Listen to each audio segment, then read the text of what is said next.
السلام علیکم ورحمۃ اللہ وبرکاتہ۔ الحمد للہ رب العالمین والعاقبۃ للمتقین وعلی آلہ وصحبہ اجمعین وعلی من تبعہم بإحسان الی یوم الدین، اما بعد۔ محترم ناظرین، میرے عزیز بھائیوں، پردہ نشین خواتین اسلام، آج آپ کے سامنے تجوید و مخارج قرآن تلاوت قرآن پاک کے اس کڑی کا یہ تیسرا درس ہے، تیسری کلاس ہے۔ تو انشاءاللہ تعالی آج آپ کے سامنے چند اہم معلومات رکھنے کی کوشش کروں گا۔ جیسا کہ ہم نے اس کڑی کی جو پہلی کلاس تھی اس میں دیکھا کہ حروف الہجا، عربک الفابیٹس کیسے ادا ہوتے ہیں، اس کے مخرج کیا ہیں، نکلنے کی جگہ کیا ہے، ان تمام کے تفصیلات ہم نے پہلے درس میں دیکھیں، اور دوسرے درس میں ہم نے مختلف حروف کے مختلف شکلوں کو، بناوٹوں کو ہم نے اس کے تعلق سے بھی ہم نے بہت ساری چیزیں دیکھی، معلومات حاصل کیں۔ آج کے دن ہم لوگ بنیادی چند معلومات، عربی زبان کی چند بنیادی معلومات حاصل کریں گے انشاءاللہ،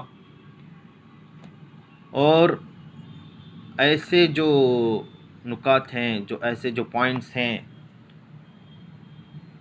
جو قرآن پڑھنے کے لیے بھی صحیح، اگر آپ عربی زبان سیکھنا چاہتے ہیں اس کے لیے بھی صحیح، جو آج میں 5 یا 10 منٹ میں جو چیزیں بولنے والا ہوں پہلے، وہ بہت اہم چیزیں ہیں۔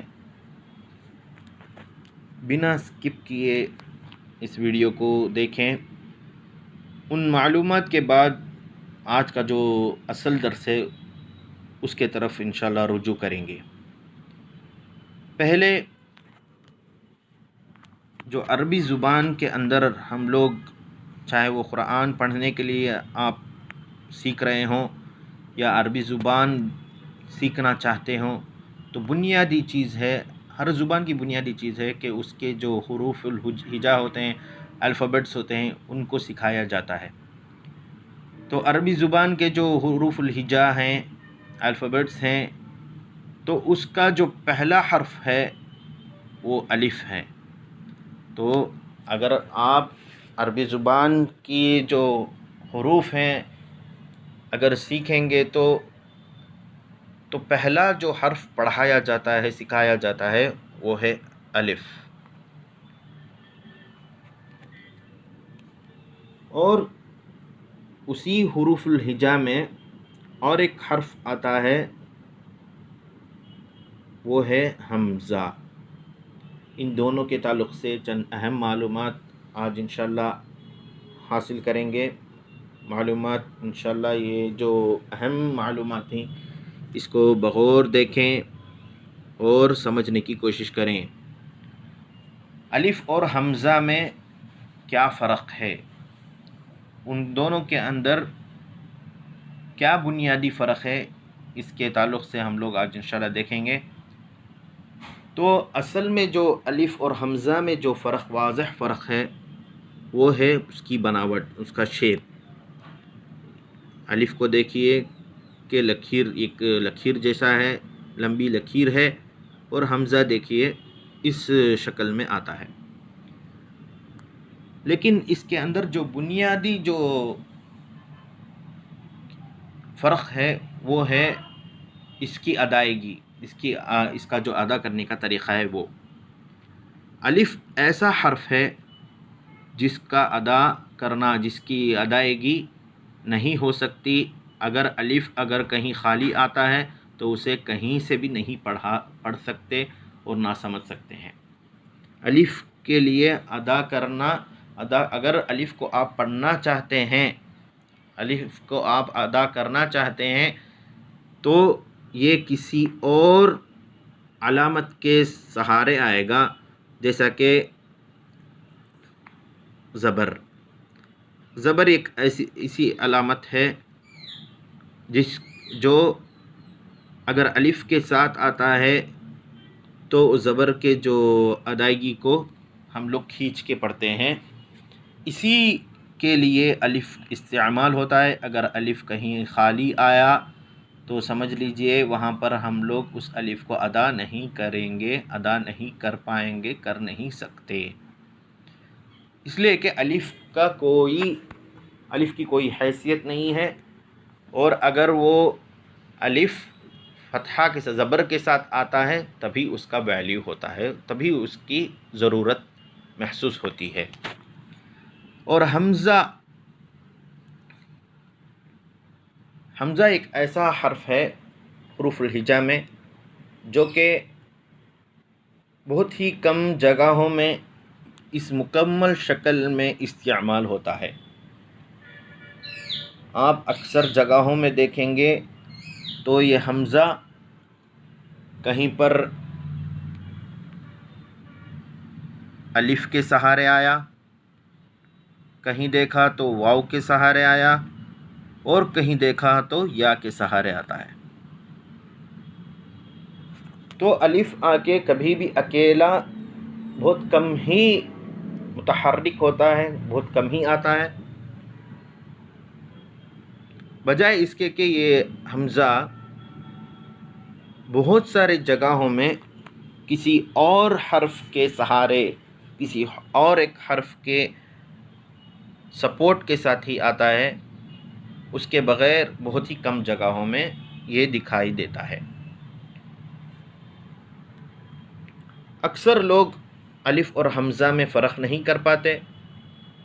اگر حمزہ واضح طور پر اس طرح اس شکل میں آپ کو نظر آئے گا تو آپ بآسانی سمجھ لیتے ہیں کہ یہ حمزہ ہے۔ بہت ساری جگہوں میں جہاں حمزہ ہوتا ہے لیکن لوگ سمجھتے نہیں کہ وہ حمزہ ہے یا اور کوئی حرف ہے، تو وہ جگہ ہے الف کی۔ جہاں کہیں بھی آپ الف دیکھیں گے تو دیکھیے، آپ قرآن کو اٹھا لیجئے، جہاں کہیں بھی آپ الف کی اصل شکل دیکھیں گے تو اس کے اوپر یا اس کے نیچے دونوں جگہوں میں کوئی علامت نہیں رہے گی، خالی رہے گا۔ الف اسی وقت الف رہتا ہے جب وہ خالی ہو، اوپر بھی کوئی علامت نہ ہو، نیچے بھی کوئی علامت نہ ہو۔ علامت یعنی حرکات، زبر، زیر پیش، سکون، تشدید جو ہم لوگ کہتے ہیں، وہ تمام چیزیں اگر نہ ہو، خالی ہو، تو وہی الف ہے اور اس کی کوئی حیثیت نہیں ہے، اور اس کی ویلیو، اس کی حیثیت اسی وقت آتی ہے جب اس کے پیچھے زبر ہو۔ چلیے، الف کی وضاحت ہو گئی، لیکن بہت سارے لوگ الف جہاں کہیں بھی دیکھتے ہیں اس کو الف ہی سمجھ لیتے ہیں، ایسا نہیں ہے۔ جہاں کہیں بھی الف کے اوپر علامت آ جائے، زبر آ جائے یا زیر آ جائے، زبر، زیر یا پیش، یا پھر سکون یا تشدید، یہ تمام علامتیں الف کے اوپر یا نیچے آتی ہیں تو سمجھ لیجئے یہ الف نہیں ہے، یہ حمزہ ہے۔ اصل میں کیا ہے؟ یہ حمزہ ہے، جس کو جو نسخہ قرآن کا جو نسخہ بر صغیر کے اندر نکلتا ہے یا پھر اکثر دنیا میں اکثر جگہوں سے جو پرنٹ ہوتا ہے، وہاں پر الف کے اوپر یا نیچے حمزہ نہیں ڈالتے ہیں لوگ، لیکن آپ وہی عرب ممالک میں جو پرنٹنگ پریس سے چھپ کے آتا ہے، وہاں کے پرنٹنگ پریس سے جو چھپ کے نکلتا ہے قرآن، اسے آپ غور سے دیکھیں گے تو الف کے اوپر یا پھر نیچے حمزہ دکھائی دے گا، تو سمجھ لیجئے وہ الف نہیں، وہ حمزہ ہے۔ اگر حمزہ نہ بھی ہو تو ان علامتوں کے ذریعے اگر اس الف کے اوپر یا نیچے اس طرح کے علامتیں پائی جاتی ہیں تو سمجھ لیجئے گا کہ وہ الف نہیں، وہ حمزہ ہے۔ الف اور حمزہ میں یہی فرق ہے کہ الف کبھی بھی خالی ہوتا ہے، الف کے اوپر نیچے کوئی علامت نہیں ہوتی، اور حمزہ بہت ساری شکلوں میں آتا ہے، بہت سارے حروف کے سہارے آتا ہے، جیسا کہ ہم نے دیکھا کہ الف کے سہارے کبھی آ گیا، کبھی واو کے سہارے آ گیا، اور کبھی یا کے سہارے حمزہ آیا۔ یہاں پر الف واو یا مقصد نہیں ہے، ہمارا مقصود الف واو یا نہیں ہے، یہاں پر ہم لوگوں کو صرف اور صرف حمزہ ہی کو ادا کرنا پڑے گا۔ یہ حمزہ ہیں اصل میں، چونکہ حمزہ ایک کمزور حرف ہے تو یہ کیا کرتا ہے، دوسرے حرفوں کے سہارے آتا ہے، لیکن ان حروف کے استعمال کرنے کی جگہ مختلف ہیں، الگ الگ جگہوں میں اس طرح ہی عرب کے لوگ استعمال کرتے تھے، تو ان جگہوں میں اسی شکل کو استعمال کرنا پڑے گا۔ جی ہاں، آئیے آج کا جو ہمارا جو اصل درس ہے، ان معلومات کے بعد ہم لوگ اس کے طرف رجوع کرتے ہیں۔ آج کا جو اصل درس ہے وہ ہے زبر کا درس، اور اس سے پہلے اور ایک جو معلومات تھی جو چھوٹ رہی ہے، اور وہ معلومات ہے ہماری کہ جو ہم لوگ سیکھتے آ رہے ہیں، یعنی جو علامتیں ہم لوگ عربی زبان کی جو زبر زیر پیش ہم لوگوں نے سیکھا ہوا ہے، چونکہ ہم لوگ عربی زبان یعنی قرآن عربی زبان میں اترا، اور عربی زبان کو جب سیکھنے لگتے ہیں تو ہم لوگوں کو چاہیے کہ عربی زبان کو عربی طریقے سے سیکھیں، تو اسی لیے یہ بات ضروری ہو جاتی ہے کہ ہم لوگ جب عربی سیکھ رہے ہیں، قرآن سیکھ رہے ہیں، تو طریقہ کار بھی عرب کا ہی ہو۔ تو ہم لوگ کیا کریں گے، ان تمام علامات زبر زیر اور پیش، ان تمام علامات کو آج سے زبر زیر اور پیش کے نام سے یاد نہیں کریں گے۔ ان تینوں کے نام عربی میں کچھ اس طرح کے ہیں۔ زبر، جس کو ہم لوگ زبر کہتے ہیں، جو ٹیڑھی سی لکیر حرفوں کے اوپر آتی ہے اسے زبر کہتے تھے، لیکن عربی طریقے میں اس کا نام ہے فتحہ۔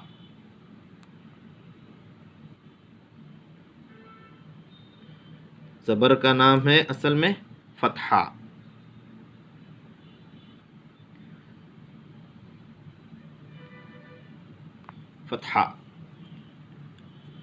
اور زیر کا نام ہے عربی زبان کے اندر، عربی کے اندر کسرہ۔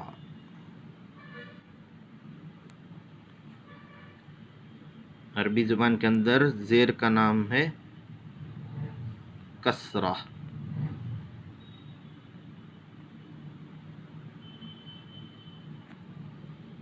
فتحہ زبر کو کہیں گے، کسرہ زیر کو کہیں گے۔ اور پیش کے لیے، پیش کو عربی زبان کے اندر ضمہ، پیش کو عربی زبان کے اندر ضمہ، فتحہ، کسرہ، اور یہ پیش کا نام ہے ضمہ۔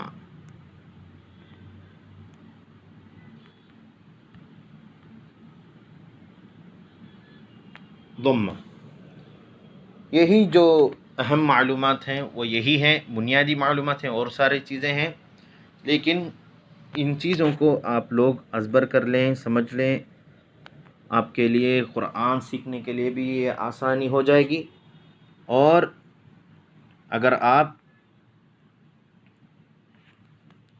عربی زبان بھی سیکھنا چاہتے ہیں تو وہ بھی آپ کے لیے آسان ہو جائے گا۔ آئیے اب ہمارا جو اصل جو سبق ہے اس کے طرف رجوع کرتے ہیں۔ تو آج کا جو سبق ہے وہ ہے عربی زبان کے لہجے میں اگر کہا جائے تو آج کا سبق ہے فتحہ کا۔ فتحہ کا جو یہ سبق ہے ہم لوگ اس کو کیسے پڑھیں گے، کس طرح ادا کریں گے، یہ آ کے آپ لوگ بغور سماعت فرمائیں، اچھی طرح سے اس کو ازبر کر لیں، سیکھ لیں، سمجھ لیں، بار بار اس ویڈیو کو دیکھیں، تب جا کر کے آپ کو یہ سمجھ میں آئے گا۔ اور دیکھیے آپ، پہلا جو حرف ہے وہ ہے الف، لیکن یہاں پر جیسا میں نے کہا یہاں الف نہیں رہا، کیونکہ اس کے اوپر ایک علامت آ گئی ہے فتحہ کی، تو اس کو ہم الف نہیں کہیں گے، اس کو کہیں گے ہم حمزہ۔ حمزہ فتحہ ا، حمزہ فتحہ ا، با فتحہ ب، با فتحہ ب، تا فتحہ ت، تا فتحہ ت، ثا فتحہ ث۔ جیسا کہ ہم لوگوں نے مخرج میں ثا کی ادائیگی سیکھ لی تھی، اسی نہج کو، اسی طریقے کو ہم لوگ یہاں بھی استعمال کریں گے، چاہے اس کے اوپر یا نیچے کوئی بھی علامت آ جائے، آپ لوگوں کا انداز نہیں بدلنا چاہیے، مخرج نہیں بدلنا چاہیے۔ ثا کو جس طرح میں نے سکھایا تھا اسی طرح پڑھنے کی کوشش کریں، انشاءاللہ اللہ آسان کرے۔ ثا فتحہ ث، ثا فتحہ ث، جیم فتحہ ج، جیم فتحہ ج، ح فتحہ ح، ح فتحہ ح، خا فتحہ خا، خا فتحہ خا۔ جن حروف کو میں نے پر پڑھا، موٹا پڑھا، جیسا کہ ہم لوگ پہلے سبق میں دیکھ لیا تھا اس کا مخرج کیسے ہوتا ہے، اس کی ادائیگی کیسی ہوتی ہے، تو خا کو ہم لوگوں نے پر پڑھا تھا، موٹا پڑھا تھا۔ اسی طرح اگر آپ فتحہ رکھیں گے تبھی آپ اس حرف کو اسی طرح موٹا پڑھیں گے۔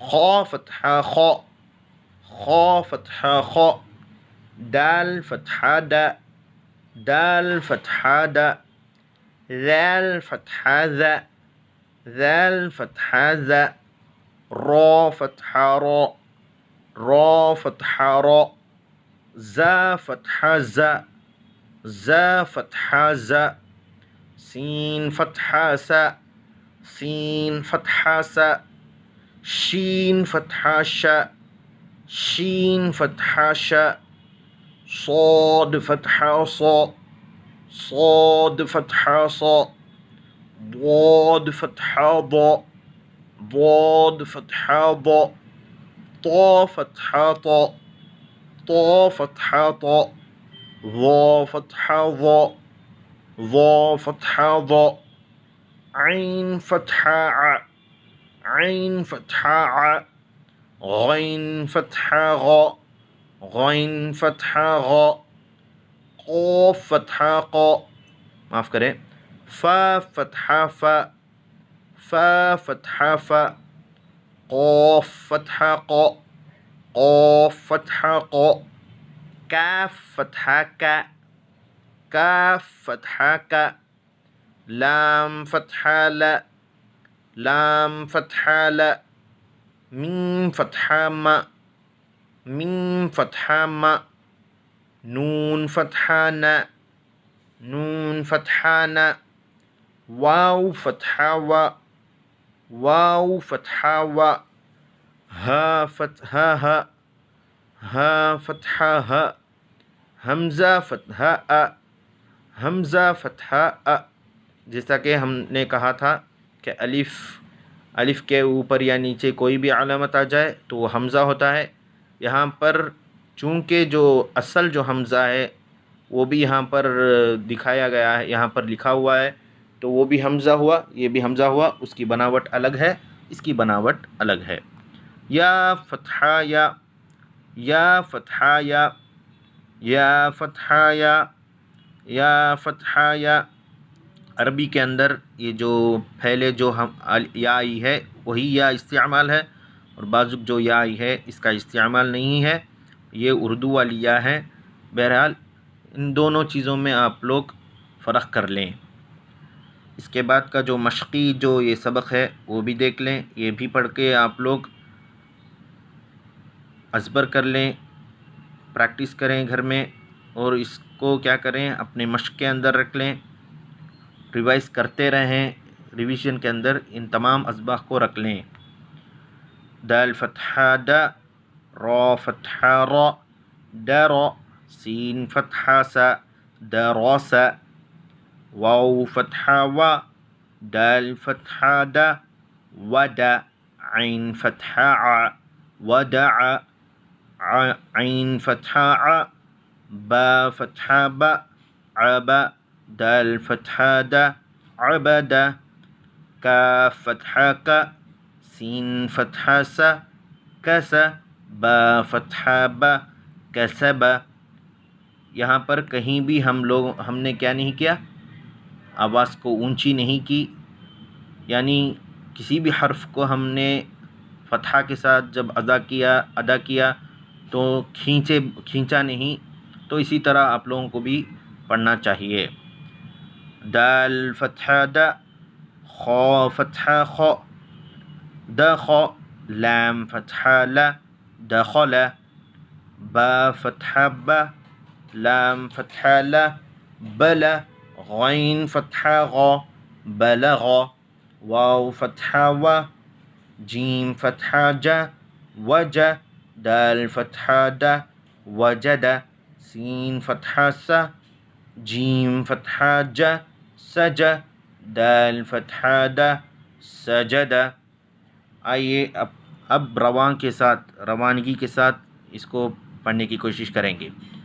درس، ودع، عبد، کسب، دخل، بلغ، وجد، سجد، درس، ودع، عبد، کسب، دخل، بلغ، وجد، سجد۔ امید ہے کہ آپ لوگوں نے اس سبق کو بغور دیکھا ہوگا، اور انشاءاللہ یہ بھی امید ہے کہ آپ لوگ اس کو رکھ کر کے آپ اپنے تلاوت میں ڈھالیں گے اور اچھی طرح سے قرآن پڑھنے کی کوشش کریں گے۔ اللہ سے دعا ہے کہ آپ لوگ قرآن کو اچھی طرح سے سیکھ لیں اور سیکھنے کے بعد دوسروں کو بھی سکھائیں۔ آمین، وآخر دعوانا الحمد للہ رب العالمین۔ السلام علیکم ورحمۃ اللہ وبرکاتہ۔